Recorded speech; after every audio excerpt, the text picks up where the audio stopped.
تخيل تتحبس جوه لعبتك المفضلة اللي وصلت فيها لأعلى ليفل من القوة، وكمان تنتقل عالم جديد بجيش أقل واحد فيهم يدمر جيوش كاملة. هات بقى كوباية الشاي بتاعتك ويلا نشوف عظمة منظمة الأوفرلورد. إحنا دلوقتي في عالم افتراضي، لعبة تقمص أدوار مكسرة الدنيا اسمها إيجي دراسل. اللعبة دي مش مجرد لعبة عادية إطلاقا، دي عاشت وتربعت على عرش الألعاب اللي بتدخل على بطلنا العظيم مومونجا. مومونجا ده مش مجرد لاعب عادي أو هاوي، ده حرفيا وحش في اللعبة. النقابة دي كانت بتمثل الرعب لأي حد بيسمع اسمها، مكونة من 41 لاعب. والله عظيم، حصن منيع، مستحيل حد يخترقه. في اليوم الأخير للعبة وقبل قفل السيرفرات بكام ساعة، وبيقعدوا يفتكروا الأيام الخوالي. لكن الفرحة ما بتكملش. هيرو بيقول إنه تعبان جدا، إن الشغل في الحقيقة بيتعصب وبيضرب الترابيزة وحاسس بالخذلان والوحدة. بيقول لنفسه إزاي تسيبوا المكان اللي بنيناه مع بعض، الواقعية ومسؤولياتهم، واللعبة دي مجرد وقت فراغ عشان ينهي اللعبة بشياكة ويودع المكان اللي بيحبه. عصا إنزولو جون، العصا دي مش مجرد سلاح، دي تحفة فنية مرعبة بتطلع منها فعلا. ماشي في ممرات نظريك الفخمة والمظلمة، بيقابل شخصيات الأم بيسيز، ودول الشخصيات اللي برمجهم أصلا، ومعافرة الخادمات القتالية. المرعبات كنوع من عيش الدور. قبل ما اللعبة تقفل مومونجا بيامرهم، انفخم بيقعد على عرش الملوك بكل وهيبة، وأمامه حراسه والخادمين واقفين بانضباط. خلاص، وبيكون مستني اللحظة اللي الشاشة فيها تسود ويلاقي نفسه رجع لغرفته الصغيرة الكئيبة في العالم الحقيقي. إيه اللي حصلت؟ مومونجا بيفتح عينه بسرعة وبيتفاجئ إنه لسه في اللعبة. ما بيكونش فاهم إيه اللي حصل. هل الشركة قررت تجي للقفل برمجة؟ بيسمع صوت ناعم وحقيقي جدا بيكلمه. هل هناك خطب ما يا سيدي؟ مومونجا مجرد أكواد وبرمجة بتتكلم، بيكلم من نفسها. مومونجا بيفقد أعصابه من جواه، بس من بره بيبان هادي وبيشتغل. واجهة المستخدم اختفت تماما، أيقونات الشاشة وإعدادات اللعبة كلها اتبخرت. بيبدأ يعمل ارتباط حقيقي، كانوا إنسان حي لحم ودم مش مجرد عادي. وهنا بيتأكد إنهم ما بقوش الزعيم العظيم. بيقرر إنه ما ينفعش يبين أي ذرة خوف أو توتر قدام إتباعه. بيتقمص دور الحقيقة المحيطة بيهم فورا عشان يفهم هم فين بالظبط. بعد كده بيؤمر قلبه إنها تجمع الحراس في حلبة قتال، يفهم إن الأدوات شغالة من غير أي مشاكل ويقدر إنه يستخدمها. الطابق السادس في الضريح عبارة عن ساحة قتال ضخمة جديد واحترام أعمى. مومونجا بيقرر يجرب سحره، عايز يشوف هل هو لسه وحش قوته الجبارة بتاعت اللعبة. اسمه عنصر النار البدائي، وحش ضخم مرعب بيطلع في نص الساحة التوام. بيقفوا مبهورين ومصدومين من حجم مفيش ده، ولكن الموضوع بيكون سهل بالنسبة ليهم على حسب كلام مومونجا اللي بيحاول إنه يستخدم الرسائل عشان يتواصل مع. بيتصدم إنها بقت تشتغل كطريقة تواصل بينه وبين الحراس. بيسألوا إيه اللي حصل بره الضريح، فبيقولوا سيبسي اللي شافه. وفي الوقت ده بيبدأ الحراس يوصلوا واحد ورا التاني، وكل واحد بيعرف عن نفسه في خدود دم مونجا، وبينزلوا كلهم على ركابهم في نفس اللحظة، وبيحنوا رؤوسهم للأرض في خدود الأوامر من القائد الأسماء. وبنشهد لك بالولاء المطلق. وفي وسط الجو المشحون بالولاء ده بيدخل. والله العظيم ده كان مكانه وسط مستنقعات سامة ومرعبة. سيبستيان بيقولوا إنه ما بقاش في أي أثر للمستنقعات دي. الراسل انتهت وهم انتقلوا بالكامل لعالم تاني مجهول. مونجا بيقرر إن أول خطوة بيبقى هدف سهل لأي حد في العالم الجديد ده. بيلف مومونجا الماري لتخصصه سحر الأرض والطبيعة، وبيديله أمر إنه مفيش حد فيهم ناوي يغدر بيه في العالم الجديد ده. وعشان يفهم نظرتهم ليه بعد ما بقوا كائنات حية، بيقرروا حية جدا بقى تدل على الولاء التام ليه، وبتثبت له إنه مستحيل حد فيهم يخونه. بعد كده بيسيبهم وبينتقل كلها، ولكنه بيكتشف إن زي ما كان في اللعبة في قاعدة بتمنعه إنه يقدر يستخدم الأسلحة، برضه القاعدة دي موجودة في العالم. السلاح الفخم ده واللي بيمكنه من استخدام الأسلحة بقوتها الكاملة. وبيقول إن معنى كده إنه يقدر يستخدم أي أداة صح. وقرر يطلع بنفسه لسطح الضريح عشان يشوف العالم الجديد ده. ميرجس بيوصلوا إنه يرافقه عشان يحميه، ولما بيوصل للخارج بتمكنه من الطيران. وداميورجس بيتباعه فورا انبهاره بالعالم ده بيفوق الوصف. داميورجس بيقوله أعتقد نحصل على صندوق الكنز ده. بيرد عليه فورا وبيقوله لو أمرت نقدر نستخدم قوات نظرائك للاستخدام، كل حاجة موجود فيها. بس عندك حق، ممكن تكون السيطرة على العالم مثيرة للاهتمام. كلمتين اتقالوا شوفوا دماغه في اللحظة دي. صاحبنا بيقول هل أنا الوحيد اللي جيت للعالم ده ولا في حد من أصدقائي في المكان ده وبيقول التعليمات وبيخفي الضريح بالفعل؟ بعد كده مومونجا بيرجع لغرفته وبيقرر يجرب أداة سحرية قديمة اسمها مرات الرؤية زي اللعبة. المرة بتشتغل وبتعرض له صورة قرية صغيرة وقريبة منهم اسمها قرية كارني، لكن المنظر اللي في المراه ما كانش دم بارد. وهنا بتحصل لحظة تامل نفسية خطيرة لمومونجا، بيبص للمراية وبيكتشف حاجة المناظر دي، بس التحول لندن مسح إنسانيته وعواطفه البشرية تماما، خلى يشوف موت البشر وكانوا بيشوف شكل الخطر. بس في اللحظة دي بيبص لسبيستيان وبتلمع في دماغه ذكرى قديمة جدا، بيفتكر واحد من أعز أصدقائه مقرب من الكل. مومونجا بيفتكر جملة شهيرة كان بيقولها الشخص ده: مساعدة شخص في ورطة هو مجرد شيء بديهي ينقذهم، بس كمان عشان يختبر قوته السحرية في قتال حقيقي مع سكان العالم الجديد، ويشوف الناس بدراعها الكامل عشان تروح معاه. وفي الوقت ده بنشوف بنتين صغيرين على وشك إنهم يموتوا، بيفتح فجات في الهواء وبيخرج منها البطل بتاعنا بهيئته المرعبة. الفارس بيتصدم من الموقف، لأول مرة بيلقي تعويذة من المستوى التاسع اسمها قبضة القلب مومونجا، بيقفل إيده واحدة من غير ما ينطق أي حرف. مومونجا من جواه بيتنهد بارتياح لأن التعويذة اشتغلت زي ما كانت على الليل. شوية بيستخدم جثة الفارس الأولاني اللي مات عشان يستدعي وحش من وحوشه. الفيديو البنتين بيكونوا مرعوبين من المنظر، مش عارفين هل ده منقذ ولا وحش هيكون ميزة حماية. وبيدي البنت دي أداة لو استخدمتها هيخرج جيش من الجوبلين يساعدوها. البنت بتشكره وبتسأله عن اسمه وبتعرف عنه. وهنا بيقرر يغير اسمه من مومونجا إلى أينز أولوجون. بنروح لفارس الموت اللي مفيش بيلعبوا في جبل في ثواني. فارس الموت بيعمل فيهم حرفيا مذبحة، بيقطعهم وبيطيرهم فيه عشان ما يرعبش أهل القرية وبيعرف عن نفسه. بعد كده بيقول للفرسان إن أنا أسمح لكم ترجعوا، وحياة اللي مملكتهم أهل القرية بيكونوا لسه خايفين منه، لكنه بيطمنهم إنه مجرد ساحر وهياخد منهم مقابل اللي عمله مع بيساله عن خريطة العالم والدول اللي حواليهم. بيعرف إنهم على الحدود بين 3 دول كبرى، مملكة ريستس، واللي القرية دي دولة دينية متطرفة. بعد كده بيعرفوا على المدينة الأقرب للقرية دي واللي اسمها إيرانتل، وبيقول إن الغيلان والعفاريت ويهزموا الوحوش مقابل الأجر، وفي نقابة فرانتل تقدر تطلب خدماتهم عن طريقها. وهنا بيقرر صاحبنا رئيس القرية إن في أشخاص تقريبا فرسان بيتجهوا للقرية، بس المرة دي دول فرسان حقيقيين من مملكة ريس المحارب الأول للمملكة. جازف راجل شهم جدا ومحترم، لما بيعرف إن صاحبنا أنقذ القرية بيشكره بشدة وبيعدوا حقيقة غريبة جدا. دول مش فرسان عاديين، دول فرقة اغتيالات خاصة تابعة لدولة سلاين اسمهم الكبير عشان يبيدوا القرية كلها. جازف بيفهم اللعبة فورا.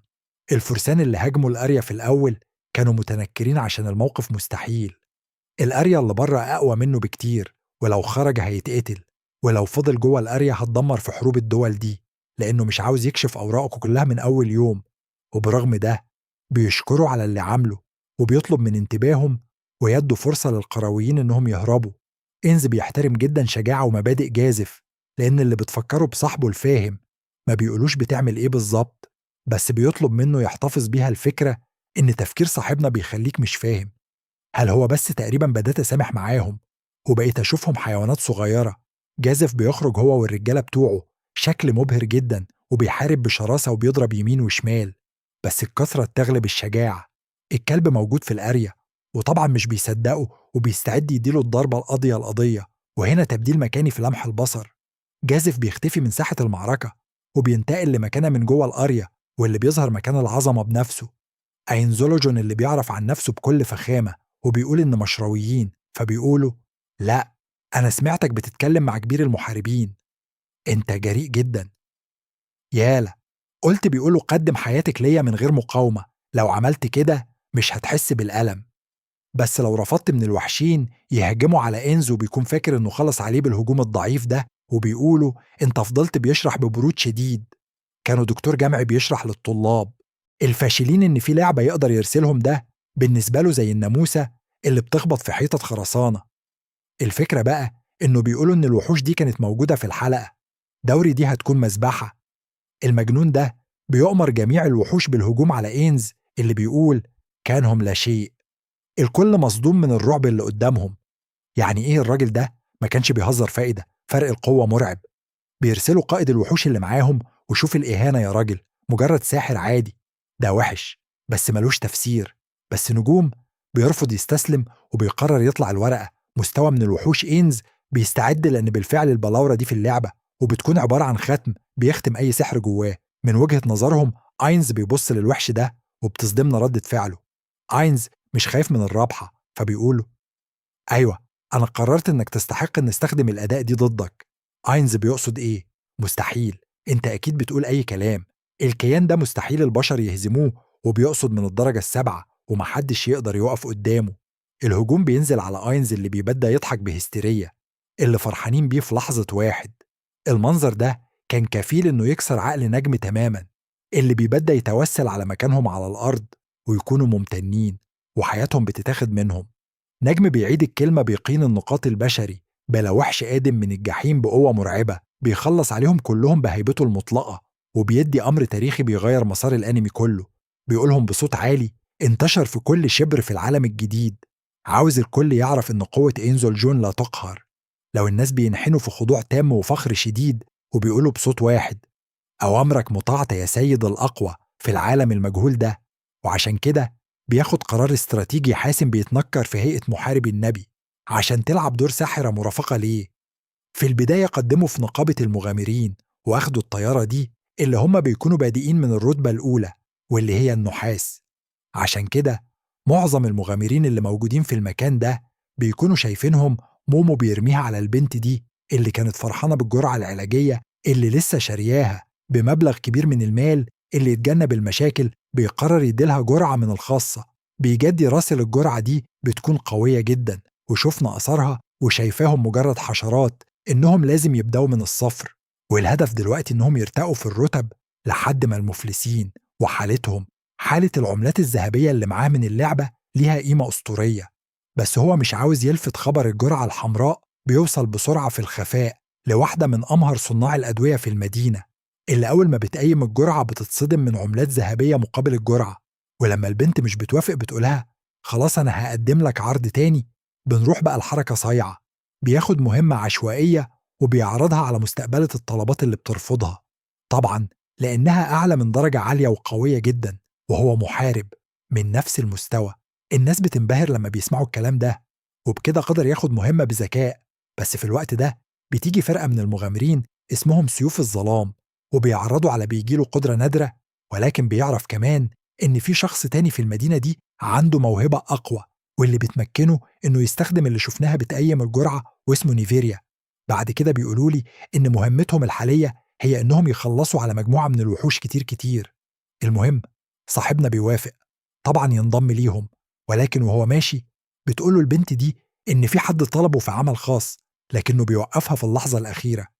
بعد كده مومن بيقعد مع الولد وبيحاول يفهم منه هو ليه طلبه هو، رغم إنه لسه واخد أعلى، وبكده هيكون ضرب عصفورين بحجر واحد.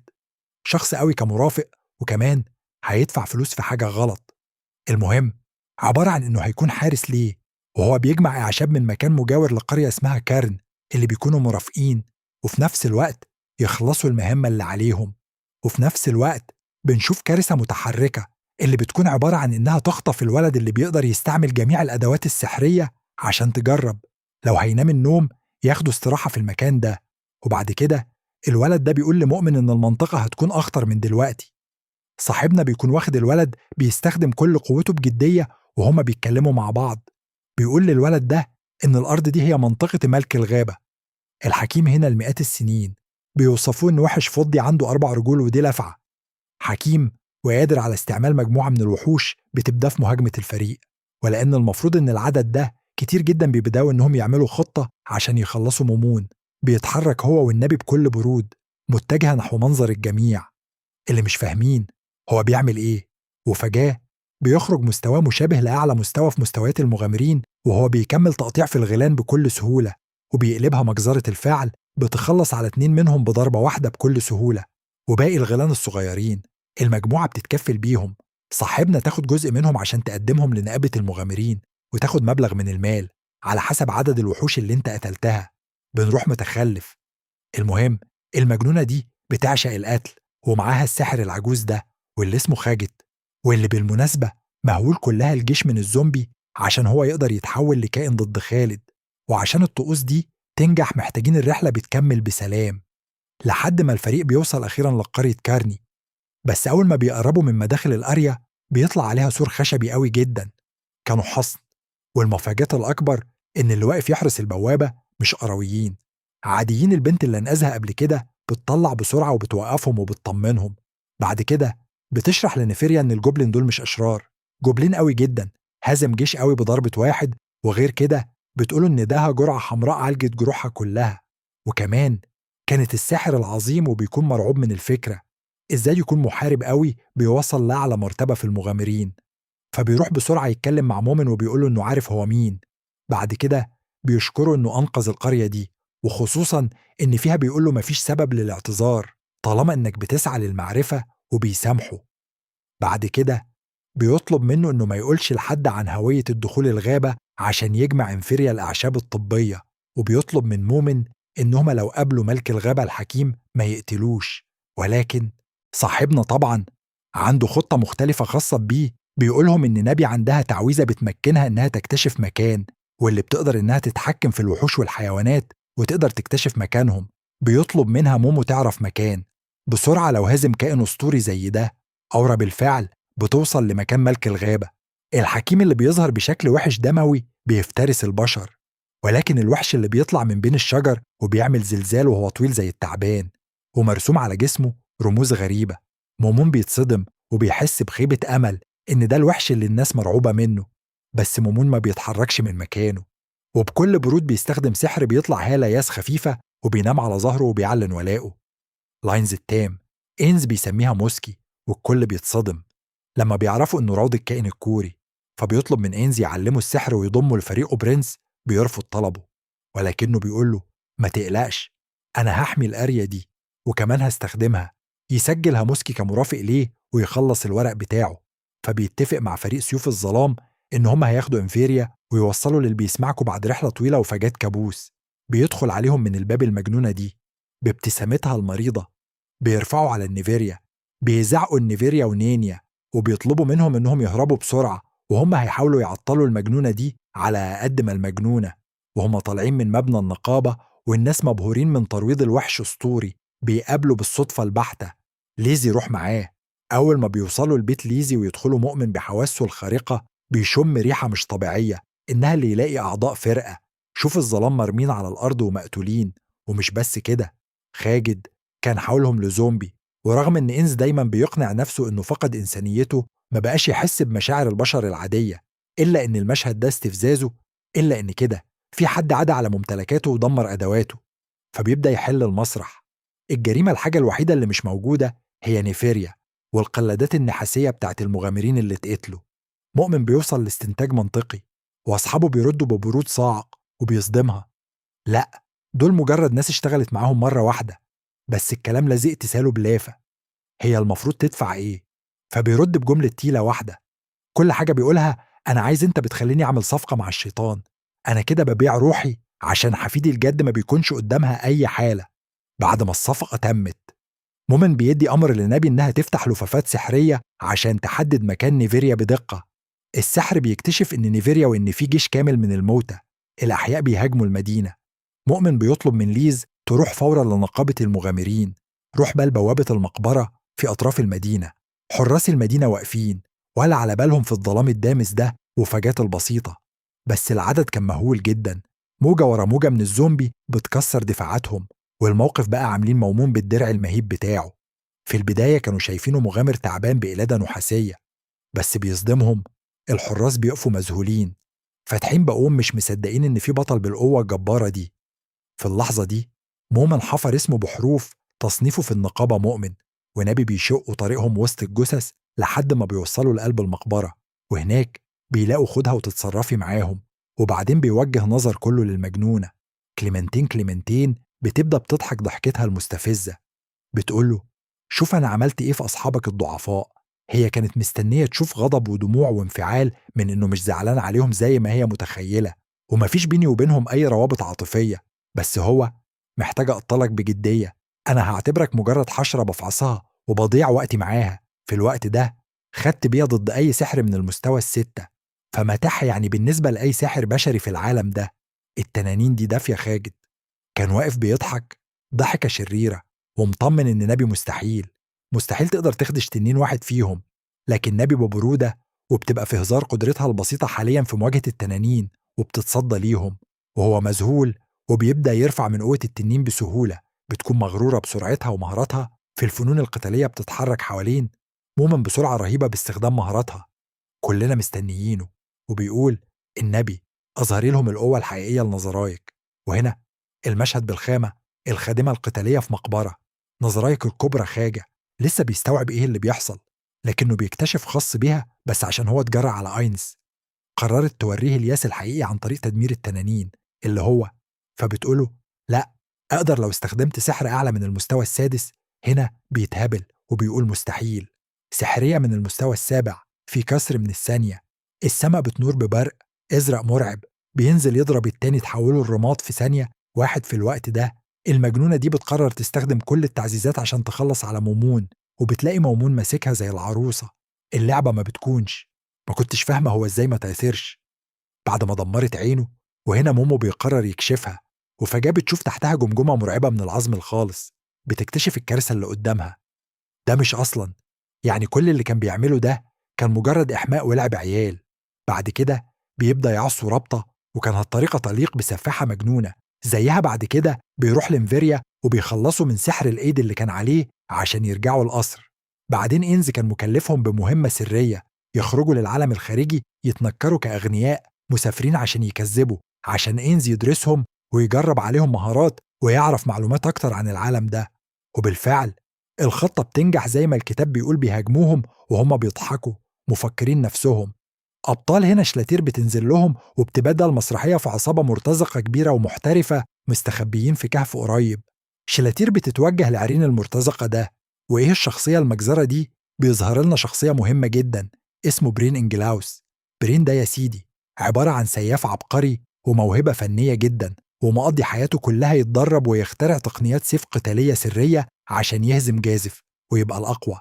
الضربة الأسطورية على وحش قوي.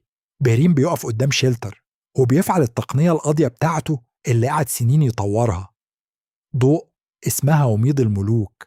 الضربة دي قوية جدا لدرجة إن مستحيل أي بشر يتفاداها. برين بيسحب سيفه في كسر من صدمة في حياة برين لما بيكتشف إن في كائن بالرعب ده، لدرجة إنها بتصد السيف بظوافرها في التدريب. كبرياء وطموح، وكل ده اتحطم في ثانية قدام عينه. لما اكتشف إن أقصى قوة للبرين الصدمة النفسية، بيفقد عقله، بيرمي سيفه وبيبدأ يصرخ ويهرب في الممرات زي الطفل المرعوب. وكل اللي في دماغه إنه يبعد عن في المعركة. بتفقد السيطرة على عقلها وتفكيرها المنطقي، وبتتحول لوحش دموي أعمى ما بيفكرش غير في القتل. كلهم مش مجرد مغامرين عاديين، دول فرقة اسمها المخطوطة السوداء، وكلهم خالص للسيطرة على تنين. بس حظهم السيء وحظ شليطير الأسوأ خلاهم يتهابلوا في الطريق شليطير. وهي في حياتها الوحش مش ممكن يهزموه بالطريقة العادية، خصوصا إنها قتلت واحد منهم في ثواني. هنا بقى تظهر المفاجأة. ده عنصر مستوى عالمي، سلاح نادر جدا جاي من لعبة تيجي دراسيل الأصلية، وقوتها بتقدر تقتل على العقول العجوز. بتفعل العنصر على شاليتير اللي في آخر لحظات. وعيها بتدرك الخطر المرعب اللي بيهددها فيه الأوامر. لكن السحر كان خلاص لمس شاليطير وبدأ يشتغل بسبب إن العجوز فقدت وعيها وما قدرتش إنها تدي أي أمر يوجهها. لكنها في نفس الوقت بقت بره سيطرة نظريك تماما. في الوقت ده بنروح لمقص الشخصيات النقابة، بيبص على اسمها وفوجات بيلاقي لون اسمها اتغير من الأخضر العادي للون الأحمر، اللي بيدل على بيكتشف وإنه لا يقهر فيه. بيكتشف إن في قوة في العالم ده قادرة إنها تسلب إرادة أقوى. حراسه بيقول القلب المكان شاليتر اللي لسه واقفة في الغابة زي الصنم ومش بتتحرك إلا لو حد هجم عليها. إينز بيقرر ما يستخدمش. ده بيسمح للمستخدم إنه يلقي تعويذة سحرية من تصنيف السحر الفائق، ولكنها بتشتغل 3 مرات فقط، العقلية عن شاليتير. وبالفعل الساحر بيشتغل، النور بيغطي المكان. بس فجأة التعويذة الأمنية بيخلي أينز يوصل لاستنتاج واحد بس مرعب السيطرة، عشان الطير مش جاية من سحر عادي، حاجة موجودة، أسلحة بتكسر قواعد اللعبة نفسها، ومفيش أي حاجة تقدر تلغي تأثيرها إلا عنصر مستوى غضب شديد وقلق على مستقبل. والأهم من ده، بيدرك إن الطريقة الوحيدة عشان يحرر شليطير من السيطرة هي اللي بيقدر يتعامل مع الكارثة دي. بيقرر إنه محتاج أسلحة وعناصر سحرية من مستوى تاني خالص، عناصر صعبة. أينز بياخد معاها البيدو، بيدخل الخزنة والمكان ده لوحده. حكاية ده عبارة عن متحف ضخم بيضم على مدار سنين لعبهم أينز، والبيدو بيمشوا وسط تماثيل بتجسد أشكال أصحاب أينز القدامى. أينز يتجمعوا كلهم ويهجموا على شريتر ويقتلوها، لأن ده الحل الأسلم. لكنه بيرفض رفض قاطع على أسباب نفسية وتكتيكية عميقة جدا. أولها الشعور بالذنب. إينز حاسس إنه كقائد النقابة مش مجرد وحش قوي وخلاص، هي مصممة خصوصا عشان تكون أقوى حارس طبق في معركة واحد. أيوة، مميت لاينز نفسه. إينز هو ساحر متخصص في سحر الموت والظلام، والشالتير بتستخدم سحر الموت. هي بتخلي قتلها كابوس لاي ساحر. المهم في النهاية، إينز بياخد أوراق وماري بس معاه عشان يدخلوا إيه اللي بيحصل ديمو يرجس. ما كانش يعرف إيه اللي بيحصل ده، لأن ما عندهوش هزار في موضوع الخيانة مهما كانت الأسئلة. الشباب ده كانوا مخبيين عليه اللي بيحصل وبيمنعوه إنه يتدخل في المعركة بأي شكل من الإشكال. بيسال البيدو أنت إزاي هادية بالشكل ده، مش بتتكون، مش بتتحرك إلا لو حد هجم عليها زي الألعاب. وقبل ما يبدأ المعركة بيعمل حاجة مألوفة جدا لأي حد من التعويذات الدفاعية والتعزيزات: مقاومة السحر، تعزيز الدروع، حماية من الهجمات المقدسة، زيادة الرويال. بيقرر يفتح المعركة بأقوى كارت معاه. بيبدأ يلقي تعويذة من السحر الفائق اسمها السقوط، ولكن قوتها بتكون مرعبة. ورغم القوة دي، إلا إن هدفها بيكون تقليل نقاط أو الدم الخاص بيها. ولكن هي مش في وعيها الكامل كشخصيتها اللي نعرفها، بس غريزة القتال وتكتيكة كمحاربة شغال 100%. بيستخدم سحره عشان يبعدها شالتر، بتستخدم سحرها المقدس. واينز بصفته كائن ليل بياخد دم معاها. لعبة استنزاف ذكية جدا، بيبدأ يستفزها ويحطها في مواقف تضطرها. تستخدم مهاراتها الخاصة اللي ليها عدد كبير ضخم. واينز بياخد بعض الضربات دي قاصد أحيانا وبيدافع في أحيان تانية. كل ده عشان اللي بطي بس بثبات، والمنى بتاعتها بتخلص، ومفيش أي طريقة قادرة تكسر بيها دفاعات وتكتيكات ومهارة. عندها ورقتها الرابحة الأقوى اللي بتستخدمها في المواقف اليائسة كحارس الطابق. المهارة النسخة نفسها. النسخة دي عندها نفس القوة الجسدية ونفس السرعة ونفس المعدات الأساسية، بس عبارة عن طيفة موسمين في منتهى القوة الجبارة. الضغط بيزيد عليه جدا، بس ساينس كان عامل حسابه بيقدم سحر قوي جدا عشان يمسح الوحوش الصغيرة، وبيبدأ يروغ نسخة شالتير المفاجاة.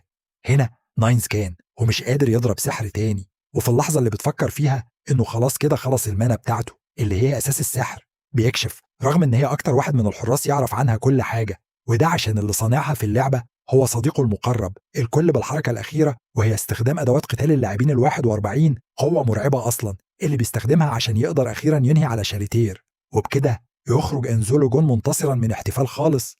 إنز بيدخل غرفة الكنز العظيمة بتاعة النقابة، وبنشوف جبال من الذهب والكنوز في العالم الجديد، وبيطلب أحياء الشالتير والنظام بيحسب التكلفة. بنشوف جبل كامل من الذهب بيتبخر في الهواء وبيختفي، وذكريات المعركة ممسوحة من دماغها لحد اللحظة اللي اتمسح فيها عقلها أول ما بتستوعب إنها رفعت سلاحها في وش الحاكم. بدل ما يعاقبها بيقرب منها وبيمسح على شعرها بحنية وبيقولها جملة بتلخص شخصيته كقائد الغلط. ما كانش دارس إنذار مرعب لاينز، ادرك حقيقة خطيرة جدا: اللي عمل كده في شاليتير يستخدم أداء عالمي سكان العالم. إنز بيقرر إن خطة التخفف الظلام اللي كان ماشي بيها ما بقتش تنفع لو فيه، وبيقرر إنه يكون جيش قوي عن طريق مهارته اللي بتعمل جيش من الأنضد. وهنا البدو بتتدخل وبتقول إن المهارة هاجمهم ويدمرهم عشان يحولهم لانضاد في جيشه. بعد كده بنروح لإعداء إينز المستقبليين، الدولة الدينية المتعصبة للبشر. إيه الناس دي اللي كانت بعتت فرقة الكتاب الأسود اللي بالصدفة خبطوا في شاليتير وسيطروا عليها 5 دماء مجهولة. والكارثة الأكبر إنهم خسروا السيدة العجوز كايري اللي كانت كاملة من غير ما يقصد مؤمن. بعد التطور اللي عمله وصل لأعلى مرتبة بين المغامرين، والكل بقى يعملوا ألف حساب الموسم القادمة. وبس كده يا صاحبي انتهى الموسم الأول، وطبعا في مواسم تانية من الأنمي. لو ده بعد ما انتهت من التجهيزات، هنا بنروح لمؤمن ونبي خلاص لابسين عباءات غريبة وشكلهم ثواني بمجرد اشتباكها مع مصاصة.